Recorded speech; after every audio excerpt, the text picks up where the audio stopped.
여러분, 사도 바울만큼 위대한 선교사가 어디 있습니까? 사도 바울만한 신학자가 어디 있습니까? 사도 바울 같은 목회자가 없습니다. 이렇게 위대하게 쓰임받은 사도 바울에도 불구하고 사도 바울에게는 약한 부분이 있었습니다. 그것을 육체의 가시라고 표현하고 있고, 또 사단의 사자, 사단의 심부름꾼이라고 이야기를 하고 있습니다. 여러분, 가시가 우리 몸에 박히면 힘들죠. 아무리 조그만 가시라도 우리의 손에 박히면 이것을 그냥 두고 살 수가 없습니다. 그래서 핀셋으로 뽑든지 아니면 바늘을 가지고 그 주변을 파가지고 어떻게든 가시를 끄집어내야 속이 시원합니다. 여기서 사도 바울이 사용한 가시라고 하는 단어는요, 그냥 조그마한 그러한 가시라는 의미보다는 좀 센 의미입니다. 고문을 할 때 막 찌르는 것 같은 그러한 가시를 이야기를 하고 있습니다. 사도 바울이 이 가시로 말미암아 얼마만큼 고통을 당했으면 마치 고문을 받는 것처럼 내게 힘든 문제다라고 이야기를 하고 있는 것입니다. 이 가시 때문에 괴로웠습니다. 이 가시 때문에 바울은 고통을 당했습니다. 그래서 하나님의 일들을 감당하려고 할 때에 많은 방해거리가 되었어요. 그래서 사탄의 사자라고 표현을 할 정도로 사도 바울은 이 가시로 인해서 고통을 경험했다는 것입니다. 사도 바울이 말한 이 육체의 가시가 무엇이었는지 자세히 알 수는 없습니다. 그저 사도 바울의 편지를 통해서, 상황을 통해서 우리가 추측을 할 수 있겠죠. 학자들은 대개 이 사도 바울이 가지고 있었던 육체의 가시를 세 가지 정도로 해석을 합니다. 첫 번째 해석은 교부 터툴리안이 주장했던 내용인데요. 이 육체의 가시라고 하는 것은 육체의 어떤 질병을 의미하는 거다. 그래서 어떤 사람은 사도 바울이 다메섹 도중에 주님을 만날 때에 아주 강한 빛을 쬐기 때문에 눈이 문제가 생겨서 안질로 평생 고생을 했을 것이다. 그런가 하면 어떤 사람은 사도 바울에게 간질이라고 하는 지병이 있었다, 이렇게 이야기를 하는 분도 있습니다. 어떤 것이 정확한 것인지는 확실하지 않지만 사도 바울은 늘 건강 문제 때문에 고생을 했습니다. 그래서 그 사도 바울의 옆에 늘 의사였던 누가가 동행하면서 사도 바울을 돌봤던 것을 우리는 압니다.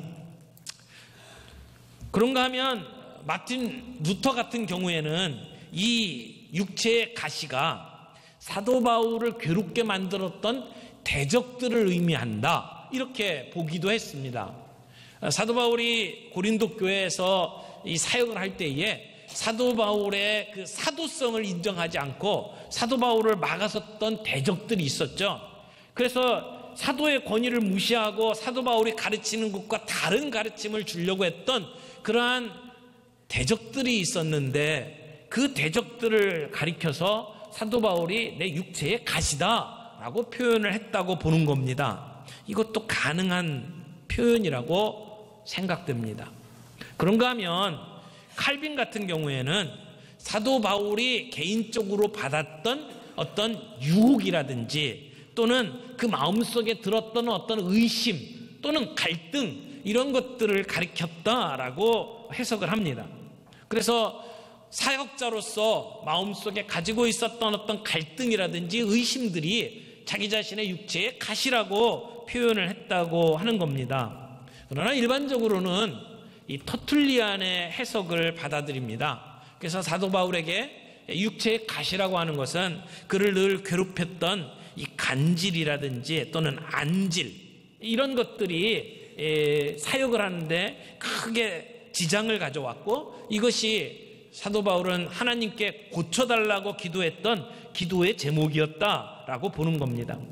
어떤 것이든지 간에 중요한 것은 하나님께서 그런 육체의 가시를 사도 바울에게 허락하셨다는 겁니다.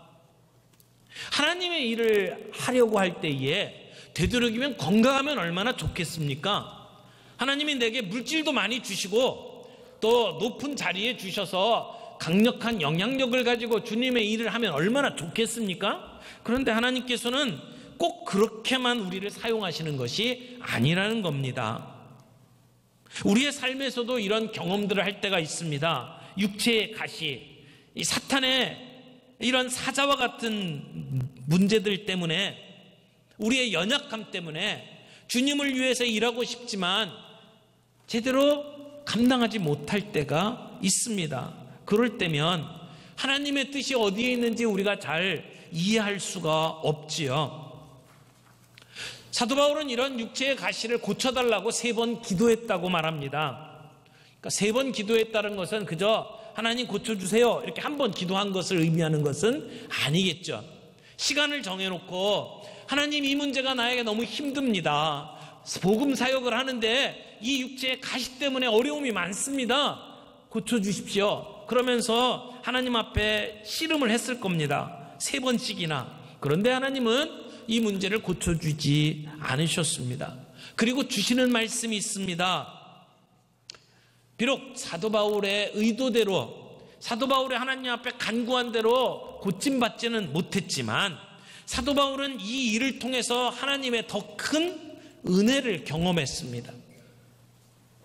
오늘 이 말씀을 통해서 우리 가운데 경험하고 있는 육체의 가시, 우리의 연약함이 어떤 의미를 가지고 있는지 우리가 함께 나누기를 원합니다. 첫 번째는 하나님은 이렇게 말씀하셨습니다. 내 은혜가 내게 족하도다. 9절 말씀 보겠습니다.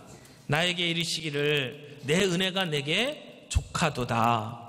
하나님은 사도 바울의 연약함을 통해서 하나님의 은혜가 사도 바울에게 족하다라고 하는 사실을 깨닫도록 하셨습니다. 간절히 기도했는데 고쳐주시지는 않고 내 은혜가 내게 족하도다라고 말씀을 하신 겁니다. 이 말은 무슨 뜻입니까? 하나님께서는 이미 사도 바울에게 충분한 은혜를 주셨다는 것입니다. 여러분, 우리가 얼마나 무지한지, 우리가 많은 것을 가지고 있으면서도 내게 없는 것 하나 때문에 마음이 상하고 거기에 불평을 늘어놓고 그러다가 우리에게 주신 것들을 누리지 못하는 경우들이 우리에게 얼마나 많은지 모릅니다. 우리에게 누리며 살아갈 수 있도록 주신 게 많음에도 불구하고 주신 것을 누리지는 못하고 우리에게 없는 것을 붙잡고 불평하고 있는 우리의 모습을 보라는 것입니다. 하나님의 은혜를 깨달은 사도 바울은 하나님께서 내게 주신 것들을 만족하는 삶을 사는 은혜를 깨달았습니다. 빌립보서 4장 11절 12절에 보면 내가 궁핍함으로 말하는 것이 아니라 어떤 형편에든지 내가 자족하기를 배웠나니.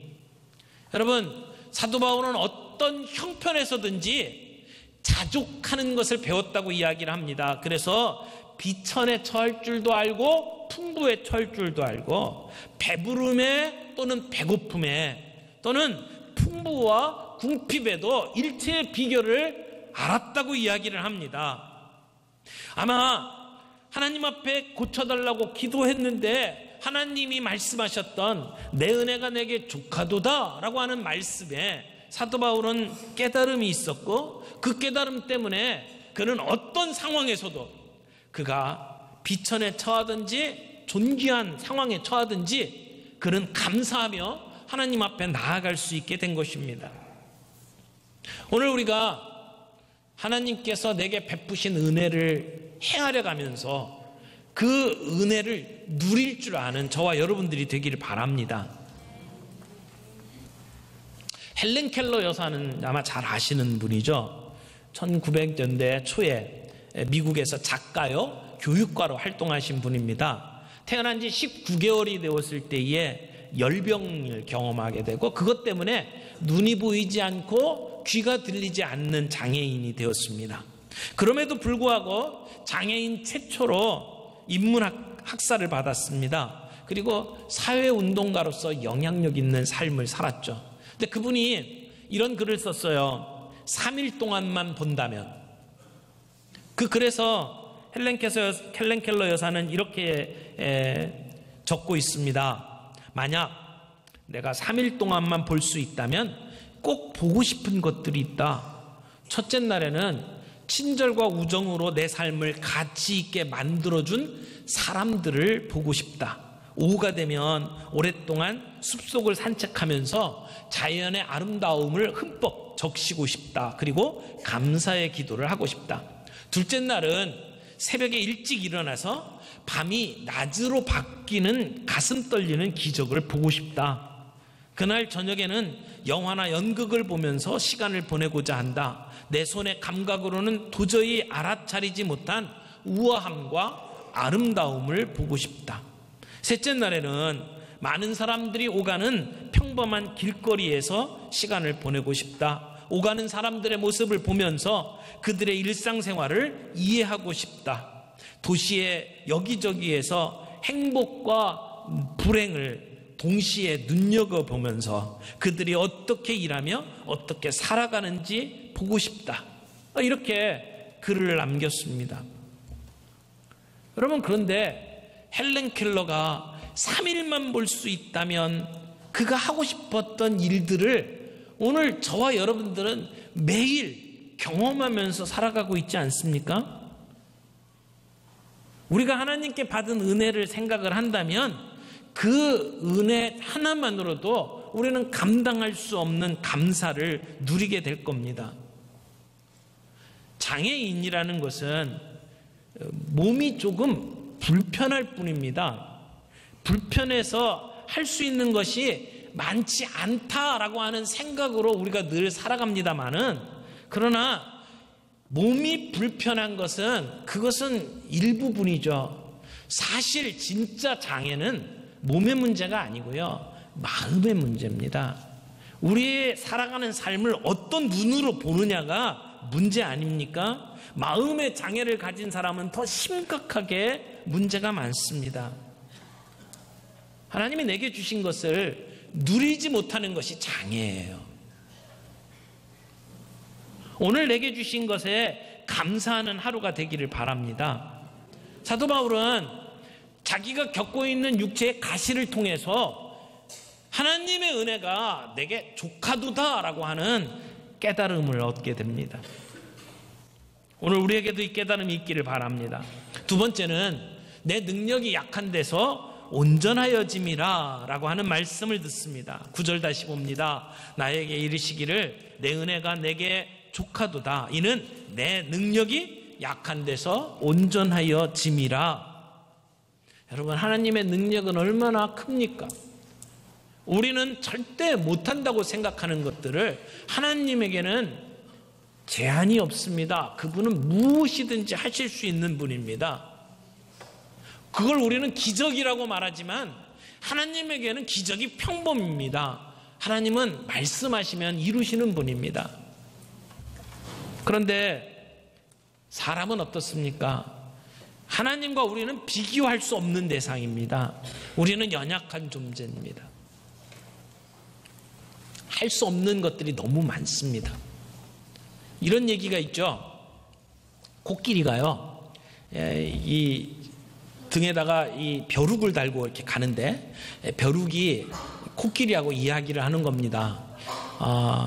근데 이 코끼리가 이렇게 지나가다가 다리를 건너가게 됐는데 이 워낙 무겁잖아요. 그러니까 다리가 이렇게 휘청휘청 하니까 벼룩이 위에서 이렇게 얘기했답니다. 야, 코끼리야, 우리가 함께 걸어가니까 다리가 흔들린다, 그지? 이렇게 얘기했다는 거예요.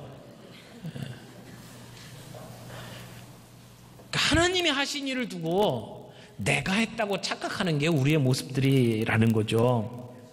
여러분, 그런 착각을 하지 못하도록 하기 위해서 하나님께서는 때때로 우리 인간들 가운데 정말 힘이 없는 사람들, 정말 불가능한 상황까지 몰아가신 다음에 하나님께서 놀라운 일들을 하실 때가 있어요. 여러분, 아브라함이 이삭을 낳은 때가 몇 세죠? 100세잖아요. 나이 100세에 어떻게 아이를 낳습니까? 불가능하다는 것이 모든 사람에게 인정된 뒤에 하나님이 아들을 주십니다. 아브라함이 믿음이 좋아서, 아브라함이 능력이 있어서가 아니라 하나님이 기적으로 주셨다는 것을 보여주는 거잖아요. 이스라엘 백성이 여리고성을 무너뜨립니다. 그들이 하나님이 뽑아놓으신 대단한 민족이기 때문에 여리고를 무너뜨릴 수 있었던 게 아닙니다. 그들에게 어떤 지혜가 특출나서가 아닙니다. 그냥 하나님이 시키신 대로 한 바퀴씩 도는 겁니다. 마지막 날 7바퀴를 도니까 성이 무너졌어요. 누구의 능력이에요? 이스라엘 백성의 능력이 아니라는 걸 보여주는 겁니다. 하나님의 전적인 능력임을 보여주는 거잖아요. 그런 것처럼 하나님께서 이 땅에 잘난 사람들을 부끄럽게 하시려고 우리 같은 사람을 부르셨어요. 우리처럼 이 세상의 어리석은 것들을 택하시고 이 세상의 약한 것들을 택하셔서 이 세상의 강한 자들을 부끄럽게 하신다고 말씀을 하십니다. 하나님은 가문이 특별한 사람, 육체적으로 능력이 있는 사람을 쓰시는 것이 아닙니다. 물론 때로는 하나님께서 그런 자들을 쓰시기도 하지만 하나님은 우리의 약한 부분들을 들어서 하나님의 능력을 보여주시는 분이라는 것을 우리가 잊지 말아야 합니다. 여러분, 내 자신이 부족하다고 생각하십니까? 우리의 모습이 초라하다고 생각하십니까? 나 가지고 있는 거 별거 없다고 생각하십니까? 그래서 하나님 앞에 내가 귀하게 쓰임받을 수 없는 사람이라고 혹시 생각하고 계십니까? 그렇지 않습니다. 우리 육체의 연약함은 하나님의 능력을 드러내는 역할을 합니다. 우리가 부족함에도 불구하고, 우리가 약함에도 불구하고 우리를 들어 사용하시는 하나님의 역사를 볼 수 있기를 바랍니다. 사도 바울은 연약한 게 많았습니다. 그는 자신의 몸의 연약함뿐만 아니라 사역을 하면서 궁핍과 핍박과 곤란을 경험했다고 이야기를 합니다. 그런 속에서도 그는 하나님의 일들을 감당했습니다. 그래서 바울은 이렇게 고백합니다. 내가 약할 그때가 강함이다. 내가 자랑할 것이 있다면 내 약함을 자랑하노라. 그 얘기는 내게 부족한 것 때문에 불평하는 것이 아니라 도리어 그것을 자랑하고 그것을 통해서도 역사하시는 하나님을 높인다는 이야기입니다. 세 번째는 사도 바울은 이 육체의 가시로 인해서 자기 자신을 자만하지 않게 하시는 하나님의 은혜를 경험했습니다. 사도 바울은 다른 사람들의 병을 고쳐준 사람입니다. 희한한 일들을 많이 한 사람입니다. 그런데 자기의 문제를 놓고 하나님 앞에 기도했을 때는 하나님이 들어주시지 않았습니다. 낫지를 않았습니다. 그렇다고 사도 바울은 그 일로 낙심하지 않았습니다. 오히려 크게 기뻐했습니다. 하나님께서 자기의 기도대로 소원대로 응답해 주시지 아니한 하나님의 뜻을 바울은 분명히 알았습니다. 그래서 그 육체의 가시로 인해서 더 겸손하게 되고 하나님의 뜻대로 살아가는 삶이 되었다는 것입니다. 그가 가지고 있었던 수많은 학문, 그가 가지고 있었던 좋은 가문, 그가 가지고 있었던 로마의 시민권, 이런 것들로 그는 사람들 앞에 어깨에 힘주는 사람이 아니라 도리어 겸손한 사람이 될 수 있었습니다. 사도 바울에게 이 가시는 그로 하여금 교만하지 않도록 하시는 하나님의 선물이라고 말할 수 있습니다. 가시가 없었더라면 그는 교만했을 수도 있습니다.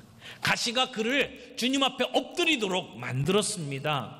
그래서 고난이 필요했기 때문에 하나님은 사도 바울에게 가시를 주신 것이라는 겁니다. 여러분, 우리는 어떻습니까? 하나님이 우리에게 육체에 가시를 주시고 우리에게 어떤 장애를 주셨다면 그것은 우리에게 필요하기 때문이라고 우리는 겸손히 받아들일 필요가 있습니다. 토기장이가 도자기를 만들 때에 딱딱해진 흙으로는 도자기를 만들 수가 없습니다. 대장장이가 쇠를 가지고 뭔가를 만들 때에도 불 속에 집어넣어서 쇠가 연하게 만든 다음에 원하는 모양을 만들어내는 것처럼 우리가 당하는 고난은 하나님께서 우리를 빚어가시는 순간이라고 말할 수 있습니다. 예기치 않던 어려움이 있습니까? 내가 감당하기 어려운 고통이 있습니까? 우리에게 어떤 장애가 있나요? 하나님이 나를 쓰시고자 하신, 그래서 하나님이 나를 다듬어 가시는 순간이라고 우리는 받아들일 필요가 있다는 겁니다. 그때 겸손할 때 우리는 감사할 수 있고, 감사할 때 놀라운 일들을 만들어낼 수가 있습니다. 여러분, 빙점의 작가 미우라 아야코를 아시나요? 미우라 아야코는 결핵에 걸려서 다 죽어가던 사람인데 한 핸섬한 청년이 그를 찾아왔습니다. 매주 그를 찾아옵니다. 죽어가는 자신을 무려 5년 동안. 그래서 병이 어느 정도 나은 뒤에 그들은 교회 가서 조촐한 결혼식을 올립니다. 그때 남편의 나이가 35, 미우라 아야코가 37. 근데요, 미우라 아야코는 자기가 그렇게 예쁘지도 않아요. 몸에 질병이 있어서 죽어가는데, 그런데도 자기를 사랑하고 자기와 결혼해준 그 남편이 너무나 감사한 거예요. 그래서 그는 책에 이렇게 썼습니다. 사랑받을 만한 조건을 한 가지도 갖지 못한 나를 기다려주고 끝내 아내로 삼아준 미치오의 사랑은 단순한 남녀의 사랑을 넘어선 사랑입니다. 참다운 사랑이란 사랑할 만한 가치가 있는 것을 사랑하는 것이 아니라 좋은 조건을 갖추지 못한 것을 사랑하는 것이 아닐까. 나의 인간적인 결점과 허약한 신체, 남의 입에 오르내리던 연애 사건을 모두 포용한 미치오의 사랑이야말로 참다운 사랑이 아닐까. 결혼한다는 것은 상대의 과거뿐만 아니라 미래까지도 용서할 각오가 있어야만 가능하리라고 생각하면서 나는 그와 결혼했다. 여러분, 한평생 미우라 아야코는 하나님의 은혜에 감사하고 남편의 헌신적인 사랑에 감사하면서 살았습니다. 그런 감사하는 마음으로 글을 쓰니까 이 작품을 통해서 사람들의 마음을 움직일 수 있었던 겁니다. 우리가 하나님께서 내게 주신 것들을 받아 누릴 수 있는 마음, 내 은혜가 내게 족하도다 하는 마음, 나의 연약함 속에서도 하나님의 능력이 온전하게 나타난다라고 하는 믿음, 오늘 그런 하나님의 능력을 경험할 수 있는 저와 여러분들이 되기를 바랍니다. 고난 속에서 절망한 사람들에게서는 그것이 저주지만, 고난 속에서 그 고난의 의미를 발견한 사람들에게 고난은 놀라운 축복입니다. 고난 속에서 하나님의 섭리를 발견할 수 있기를 바라고, 인생의 역경 속에서도 하나님의 은총의 손길이 있음을 믿는 그런 믿음이 저와 여러분들에게 있기를 바랍니다. 말씀을 맺겠습니다. 오늘 장애인 주일입니다.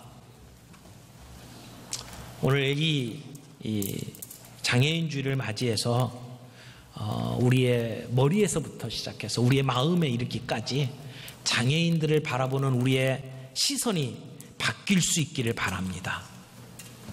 벌을 받아서 장애인이 아니라, 죄인이 아니라 그 장애를 통해서 하나님의 놀라운 역사를 드러낼 수 있다는 것을 우리가 볼 수 있기를 바랍니다.